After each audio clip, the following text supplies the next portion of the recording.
ዳጊና ቢኒያም ተፋጠጡ። ሰላም ውድና የተከበራችሁ የለዛ ሚዲያ ቤተሰቦች ለቻናሉ አዲስ ከሆናችሁ ሰብስክራይብ በማድረግ እንደዚሁም ቪዲዮውን በላይክ መጀመር አትርሱ። ቢኒያምና ዳጊ የተፋጠጡበት ምክንያት እንግዲህ ዋናዋ ጽዮን ነች። ለጽዮን ደውሎላት ዳጊ በኤፍራታ ዙሪያ የምናወራው ነገር አለ፣ በስልክ ላወራሽ አልችልም በማለት ሲደውልላት፣ ነገር ግን በኤፍራታ ዙሪያ ሳይሆን ለጓደኛው አሳልፎ ሊሰጣት ነበረ። ይህንን ነገር የሰማው ቢኒያም ደግሞ ፍቅረኛውን ለሌላ ሰው አሳልፎ እየሰጠ መሆኑን ሲያውቅ በዚህ መልኩ ተፋጠው ነው ያሉት። እንደሚመስለኝ አሁን ዳጊ መወጣት የማይችለው ችግር ውስጥ እየገባ ነው ያለው። ቢኒያምና ጽዮን ፍቅረኛሞች ሲሆኑ ሁለታቸው ሰሞኑን በሁለታቸው መካከል የተፈጠረው ትንሽ አለመስማማት ነበረ። እሱም ጽዮን ራቅልኝ ከኔ ሄድልኝ ስላለችው ቢኒያም፣ እሱም ደግሞ በሷ ቃል መሰረት ሰሞኑን ከጽዮን ራቅ ብሎ ነበረ። ነገር ግን ስላሸነፍከኝ መልሰህ ትቀጣለህ በማለት አዛው ነበረ። ንግስቷ ካዘዘች እታዘዛለሁ በማለትም ቢኒያም የጽዮንን ቃል አክብሮ ነበረ። ነገር ግን በድንገት በዳጊ አማካኝነት ዳጊ ሲደውልላት ስለሄደች፣ ዳጊም የደወለላት በኤፍራታ ዙሪያና በሶስታቸው መካከል በሚካሄዱ አንዳንድ ምስጢሮች ዙሪያ ላናግርሽ እፈልጋለሁ በማለት ነበረ ወደ ዳጊ ለመሄድ የተገደደችው።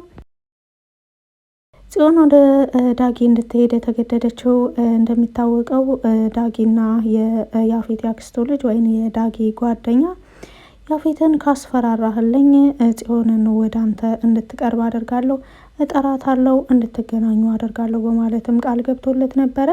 ዳጊም ቃል ባስገባው መሰረት ያፌት ያክስቱ ልጅ ያፌትን ማስፈራራት ብቻ ሳይሆን ትንሽም ጉዳት አድርሶበት ነው የተመለሰው። ነገር ግን ዳጊ በዚህ ጉዳት ላይ አልተስማማም። እኔ ይሄን እንድታደርግ ሳይሆን እንድታስፈራራው ብቻ ነበር የላኩ በማለት ሲናገር፣ ልጁም ደግሞ እኔ ያዘዝከኝና ያደረኩት ብታየው እኮ እሱ ለራሱ ምንም አልመሰለውም፣ አንተ ነህ እያካበድክ ያለኸው በማለት ነበረ የመለሰለት።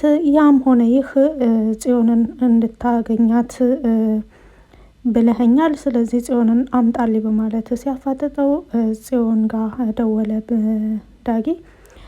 ዳጊም በደወለበት ወቅት በኤፍራታ ዙሪያ ላይ የምናወራውና በስልክ ለመናገር አስቸጋሪ ስለሆነ ነው በማለት ሲነግራት፣ ጽዮን ደግሞ ባለፈው ዙር ኤፍራታ አግኝቼዋለሁ ያለችውን መረጃ በሱ ዙሪያ ላይ የሚነግራት ነበር የመሰላት። ስለዚህ ጽዮን ኤፍራታ የሰጠቻትን መረጃ በማስታወስ እውነትም በማለት ወደ ራሷ ከሀሳብ ጋር ሆነችና እሺ እመጣለሁ በማለት ስልኩን ዘጋች። ስትሄድ ግን በኤፍራታ ዙሪያ ሳይሆን በእሷና በዳጊ ጓደኛ መካከል ያለው ነገር ነበር የተጀመረላት። በዚህ ነገር በጣም ተበሳጭታለች። በሌላ መልኩ ኤፍራታ ወደ ያፌት ስራ ለመቀላቀል ቆርጣ ተነስታለች። በዚህም እቅዷ ላይ ከጽዮን ጋር ተመካክራ ነበረ። እኔ ወደ ያፌት ድርጅት ገብቼ የስራ ዘርፍ ሊኖረኝ ይገባል፣ ከድርጅቱ ዋና ዋና መረጃዎችን ለማግኘት ቀጥታ እዛ ሄጄ ከሰራተኞች ውስጥ አንዷ መሆን አለብኝም በማለት ስትነግራት፣ ጽዮንም ይሄ ነገር ቀላል እንዳልሆነ ብላ አስረድታት ነበረ። ኤፍራታ ግን ይልቁንስ ለእኔ አትፍሪ፣ እኔ ምንም የሚያስፈራኝ ነገር የለም፣ አንቺ ራስሽን ጠብቂ፣ እንደዚሁም አንዳንድ መረጃዎችን ለእናንተ አቀብላችኋለሁ። ምናልባት እኔ እዛ ከገባው ብዙ ፈተናና ብዙ እንቅስቃሴ የማደርገውን እያንዳንዱ እንቅስቃሴ ስለሚከታተሉኝ የምፈልገውን ነገር በስልኬና በፋይል ላልይዝ እችላለሁ። ያገኘኋትን ወደ እናንተ ልክላችኋለሁ። ይልቁንስ ትላንት የሆነ ሰው ያፌት ስልክ ደውሎ የሆነ መረጃ ሰጥቶኝ ነበረ። ያንን መረጃም ስልኬ ላይ ለማስቀመጥ ፈርቼ ወደ አንቺና ወደ ዳጊ ስልክ ልክ ያለው፣ ይልቁንስ በእጅሽ ያሽውን ስልክ የላኩልሽን ቴክስት በማለት ስትነግራት፣ ጽዮንም ስልኳን አንስታ ስታየው እውነትም ኤፍራታ የላከችላት ትልቅ የሚባል መረጃ ነበረ። ኤፍራታዬ ወደዛ ድርጅት ሄደሽ መስራት አይጠበቅብሽም፣ ይሄው መረጃው እኮ ይሄ ቢያዝ ነው አሁን የላክሽልኝ፣ በጣም ከባድ የሆነ መረጃ ነው በማለት ነበር የመለሰችላት። ኤፍራታን በማስከተል ይልቁንስ በደንብ አድምጭኝ፣ እናንተ ራሳቸውን ጠብቁ፣ እኔ ግን ወደዛ ለመግባት ቆርጬ ስለተነሳው በምንም ብዬ ወደዛ ስራ መግባት አለብኝ ስትላት አንዳንድ መረጃዎችን ለማሰባሰብ ወይም ደግሞ በአንዳንድ ነገሮች ላይ በአንቺ ላይ ይበልጥ እርግጠኛ እንዲሆኑ ሌላ ወንጀል ካሰሩሽስ በማለትም ጽዮን ስጠይቃት ለዛ ምንም አታስቢ፣ ማድረግ ካለብኝም ደግሞ አደርገዋለሁ፣ በዋናነት እኔ እነዛ የታገቱ ሴቶች ብቻ ናቸው አላማዎቼ በማለት ነግራታለች። እንግዲህ ኤፍራታ በራሷ በዚህ ውሳኔዋ ጽኑ ሆናለች። ምክንያቱም ኤፍራታ ሂዊን መታገት ስለሰማች ነው። ሂዊ ወደ ሴቶቹ ተቀላቅላለች። የሂዊ ወደ ሴቶቹ መቀላቀልና ኤፍራታ ወደ ድርጅቱ መሄዷ ደግሞ ሁለታቸውም የህግ አካሎችም ደግሞ ከውጭ የሚሰሩትን ስራ በአብሮነት እንዲሰሩ ይበልጥ ከሁሉም ቦታ ሰው ሲኖር ይበልጥ ወደ ስኬት ይሄዳሉ ማለት ነው። በሌላ መልኩ ናታን በጣም ልቡ ተሰብረዋል። አባቱ ካሳለፍነው ፓርት ላይ እንዳያቸውት አባቱ አልፈዋል ተብሏል። አባቱ በህይወት ማለፍ ብቻ ሳይሆን እናቱ ደግሞ የት እንዳለች ሁሉ አይታወቅም። ይህ ነገር በጣም ልቡን ሰብሮታል። ናታን በዚህ ሁኔታው ላይ ምናልባትም ቤታችን ቢኖርና ንብረታችን ድርጅታችን ቢኖር እናታችን ወደኛ ትመጣ ይሆናል የሚልም ግምት በውስጡ አድሮበታል። ቃል በገባው መሰረት ከያፌት ጋርም ናታን ያፌትን እያንዳንዱ ነገር የወሰድክብኝን እመልሰዋለሁ፣ ለዛ ደግሞ እያየህ አይነህ እያየ ሊሆንም ይገባል። አሁን ያንተን መሞት አልፈልግም፣ እኔ በህይወት እያለህ አይነህ እያየ ነው ሁሉን የወሰድክብኝን እያንዳንዱ ነገር የማስመልሰው በማለትም ካሳለፍነው ፓርት ላይ እንዳያችሁት ነግሮት ነበረ። የሚገርመው ነገር ናታን ብቻ ሳይሆን ያፌት ለራሱ የናታንን አባት ወይም ደግሞ የእሱንም አባት የሆነውን ወደ ውጭ ሀገር ለሕክምና የሄደውን ሰው ያፌት ለራሱ አይኑን እያየ እያንዳንዱ ሁሉ ነገሩን ሲወስድበት ሰውየው በህይወት እያለ እንዲሆን ይፈልግ ነበረ። ለዛም ነው ሉሊት ለያፌት ደውላ የናታን አባት እንደሞተ ስትነግረው ያፌት በወቅቱ በጣም ተበሳጭቶ ነበረ።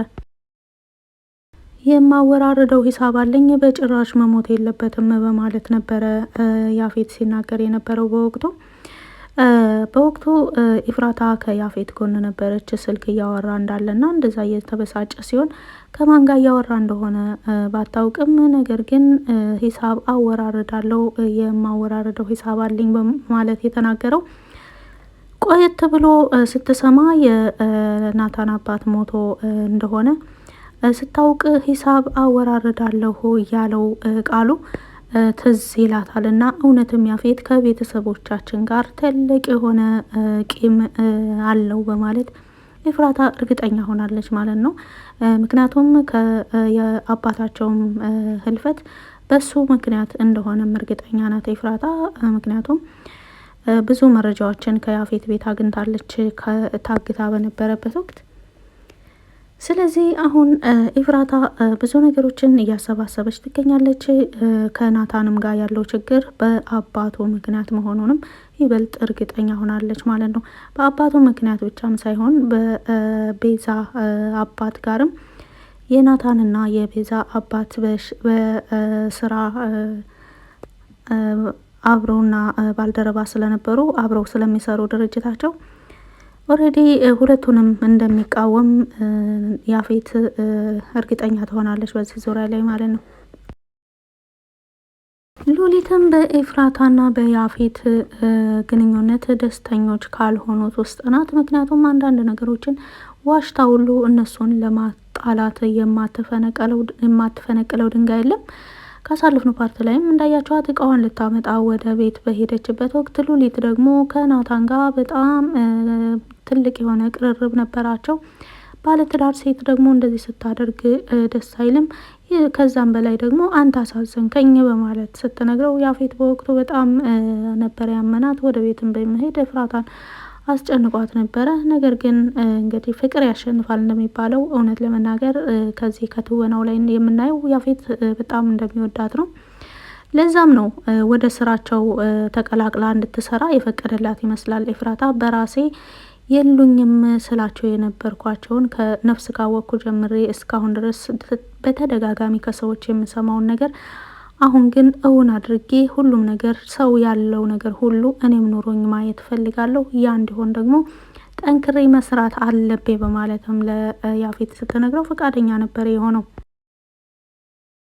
አስከትላም ኤፍራታ ቤትም መኪናም እንድኖረኝ ፈልጋለሁ፣ ያንን ለማድረግ ደግሞ አውቃለሁ የተወሰኑ አመታትን መስራት አለብኝ በማለትም ስትናገር አቶ ያፌትም ያንን ሁሉ መስራት የለብሽም ግዴታ ብዙ አመት መስራት አይጠበቅብሽም፣ አንቺ ፈቃደኛ ከሆንሽ አንዳንድ ፈተናዎችን ትፈተኝና በቅርብ ጊዜ ስኬታማ የምትሆኝበትን ስራ አመቻችልሻለሁም ብሏታል። ያ ማለት ደግሞ ወደ እሱ ድርጅት ሊቀላቅላት እንደፈለገም